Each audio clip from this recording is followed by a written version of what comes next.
as we're wrapping up this particular celebration of Advent and those things we often hear, for God so loved the world in the Gospel of John, and that God is love, which we read this morning from 1 John, and then also that we will be known as God's children by our love for one another.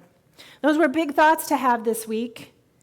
The love of God also, though, was balancing with horrible things that had happened within our communities. The terrible house fire in which another young person in this community was lost, and then there was Monday. On Monday, our country surpassed something not so great. Monday was the 323rd act of gun violence that took place in a school in 2024. That's 6 a week. Now, that's not to say that every time a gun is brought into the school that a shooting takes place. But on 323 separate occasions this year, a firearm was brought into our school systems with the potential for damage.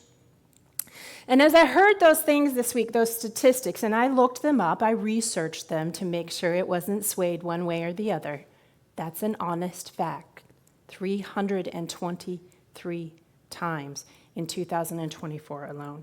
I thought, what is happening? What is happening to the world in which we live?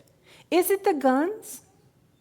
And then I thought, no, that can't be the answer, because when I went to school, most of the young men I went to school with had rifles in their gun racks, and they all carried pocket knives in their pockets, and we didn't think twice about it.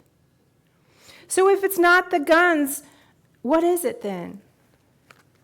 And then today, as I head into schools to work with children, to try to keep them from bringing guns to school and things, but as I walk into the schools, every day I get a little bit irritated that I have to stand out in the cold and wait for someone to buzz me into the building. And then I get a little bit more irritated as I head through the hallways to find students in need of assistance, and I recognize that their classroom doors are shut and locked.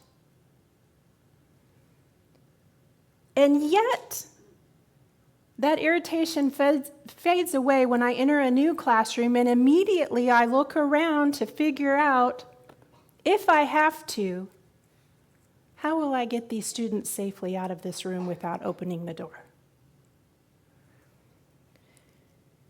And I often tell people that I'm grateful that I don't live in Bosnia or the Ukraine or the Middle East or somewhere where we have to prepare our children to deal with the effects of war on a daily basis. However, this week it was a second grader that called 911 for that school shooting in Madison, Wisconsin. A second grader. Folks, that's our Eva. We are preparing them for war. So my prayers and thoughts this week wanted to be on love and all things love. However, they kept returning to the opening lines of Chris Rice's holiday hymn, Welcome to Our World, which says, tears are falling, hearts are breaking, how we need to hear from God. And I kept thinking, what do we do? What is happening? Why? Why do these things continue to happen in the world in which we live? And then I wondered, in the midst of all of our living and our busyness and our convenience, have we forgotten about love?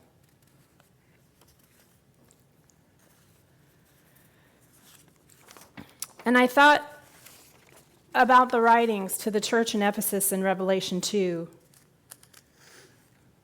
When Jesus says to the churches of Ephesus, you're a great church.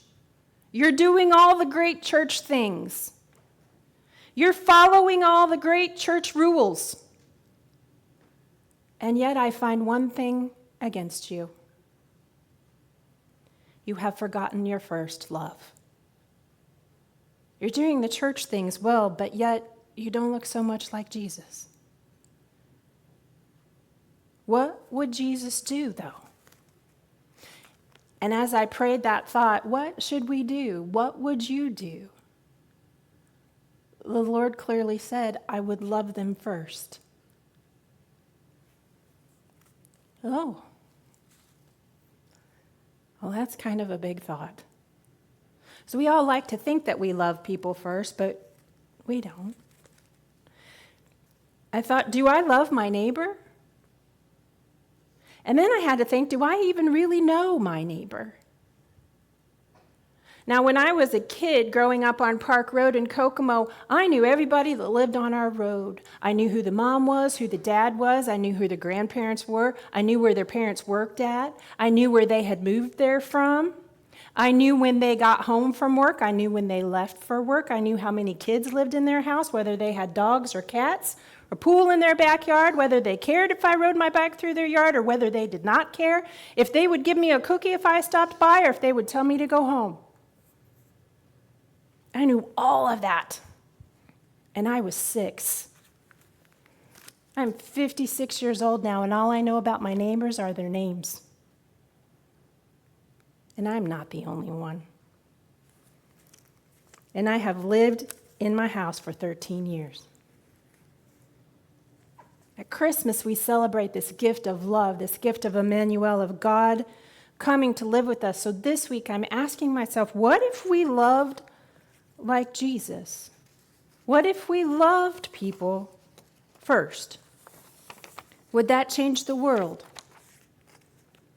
What if, when we come across a victim of assault or abuse, instead of saying, well, what were you wearing? Where were you at? Had you been drinking?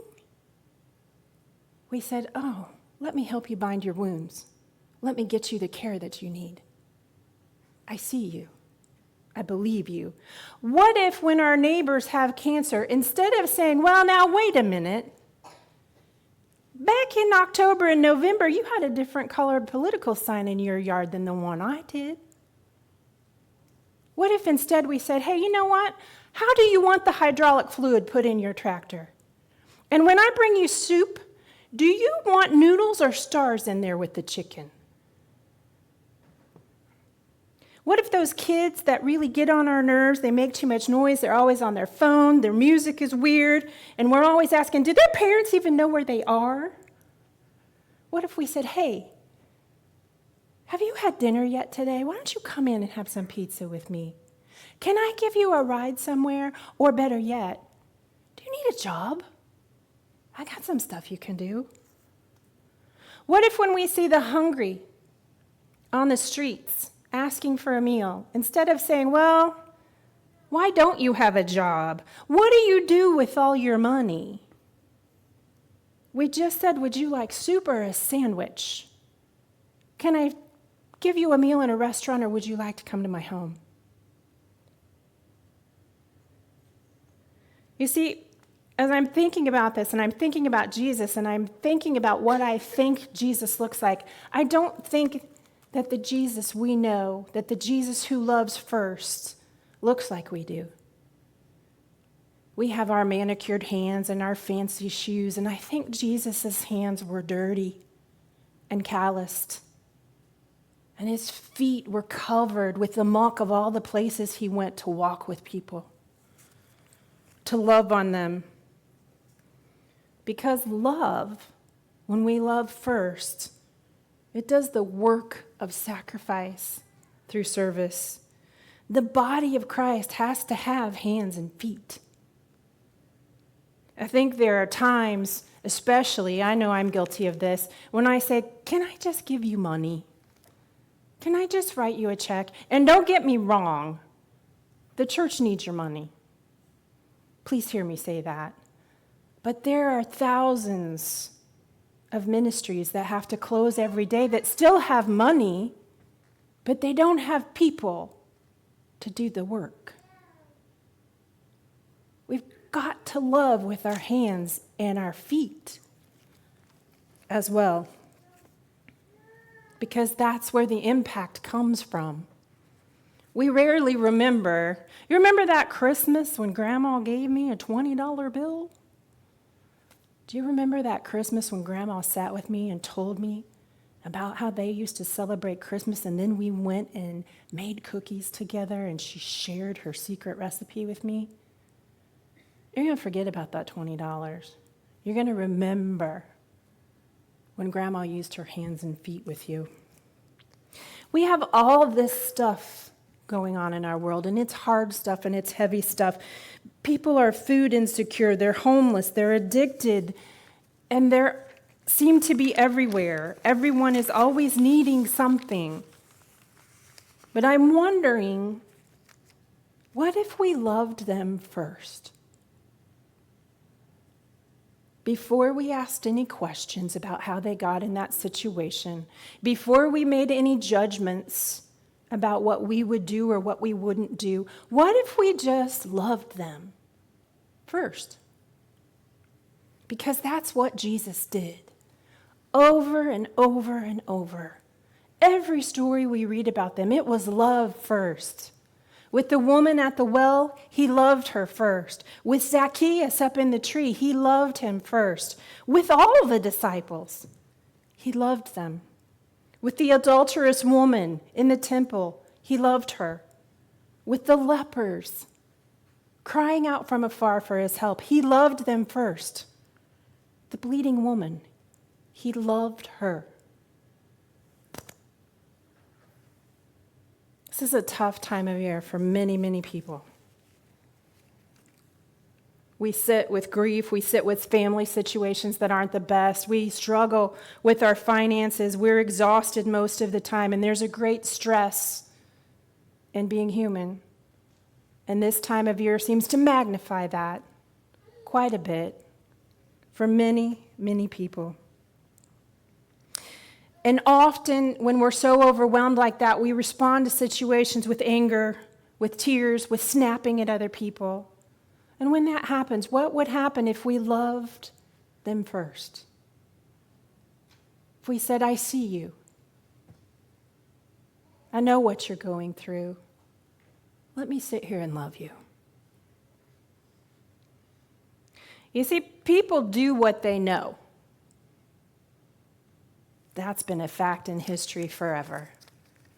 And if you know anger and judgment and resentment and having to qualify yourself and everything, that's what you do because you don't know anything else. It is what life is. But what if they knew love? And that was the first thing they received every time. At each mistake, at each failure, at each I'm trying so hard, that the first reaction they received was one of love. That would be all they knew. And therefore, that's all they could give. I think that's the difference between my childhood, and I know that I am now at the age where I look back on things with a fog of rose-colored glasses. But I think that's the difference between the way we lived in the past when we knew and cared about each other in a different way than we do now. And I don't know what to blame that on. That's a long conversation, a long debate with many different ideas and thoughts, and I'm not the one to solve that. But what I'm saying is, consider that question as we head into this new year. What if we loved them first? You see, when you work in the mental health field, we teach people about resilience. And the fact is, we have in this world things that the exact same situation can happen to two people, exactly the same. And one of them is going to be just fine. And the other one will struggle for the rest of their life. And the difference is that one that is just fine has just one person in their life that shows them unconditional love. Now, that's not in the Bible, but there's been a lot of research done about that. Just one person investing in people can make all the difference on the trajectory of their life. So I'm going to ask again. What if we loved them first? how would that change the world?